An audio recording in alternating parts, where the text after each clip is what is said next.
Hello बच्चों, let's read the question.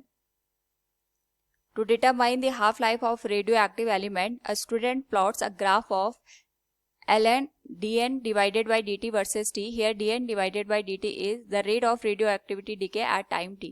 If the number of radioactive nuclei of this element decreases by a factor of p after 4.16 year, the value of p is ln dn divided by dt and time. Now to answer this question, first we will discuss here the key concept, and here the key concept is rate of decay of radioactive substance, which is given as n equals n naught e raised to power minus lambda into t.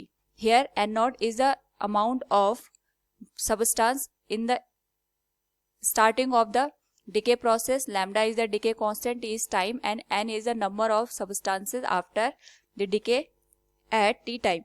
Now we know that हमारे पास यहाँ पे जो decay rate दे रखा है according to the question, that is ln dn divided by dt के बराबर है. तो अगर हम यहाँ पे जो डिके रेट है that is dn divided by dt, जिसको हम रिप्रेजेंट करते हैं यहाँ पे, अगर मैं इसको डिफरेंशिएट करके लिखूं, ये आ जाएगा n not into lambda e raise to power minus lambda into t के बराबर.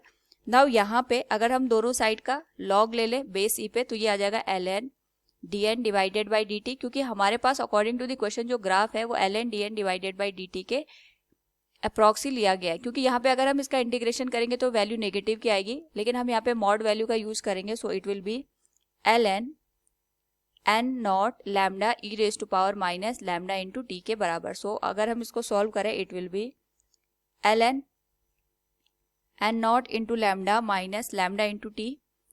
After comparing this value to the straight line equation, ये हमारे पास y equals m x plus c से अगर हम इसका कंपैरिजन करें तो हमारे पास यहाँ पे जो वैल्यू निकल के आएगी, वी कैन से यहाँ पे हमारे पास जो टाइम एक्सिस है ये x के करस्पॉन्डिंग है, और जो ln dn बाई dt है वो y एक्सिस के करस्पॉन्डिंग है. तो अगर हम यहाँ से कंपैरिजन करें स्लोप का, तो we can say slope will be given as m equals lambda के.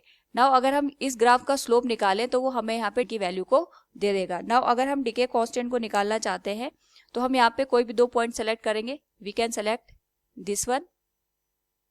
इसके करस्पॉन्डिंग हमारे पास यहाँ पे जो टाइम का डिफरेंस आ रहा है दैट इज 6 माइनस 4, 2 ईयर्स का डिफरेंस आएगा, और इसके करस्पॉन्डिंग जो y एक्सिस पे वैल्यू आएगी that will B 4 minus 3, that will become 1. सो यहाँ से जो स्लोप की वैल्यू आएगी that will B change in y axis divided by change in x axis, it will become 1 divided by 2, that is 0.5. तो lambda की value हमारे पास 0.5 के बराबर आ गई है.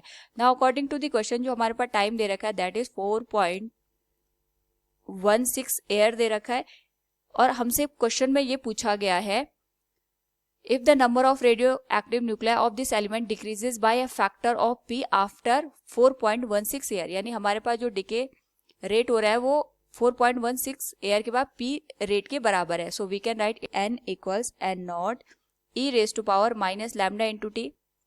n divided by n naught की जो वैल्यू दे रखी है ये हमारे पास 1 बाई पी के बराबर है. So we can write it will be e raise to power lambda की वैल्यू हमने कैलकुलेट किया दैट इज 0.5 इंटू टाइम दे रखा है 4.16.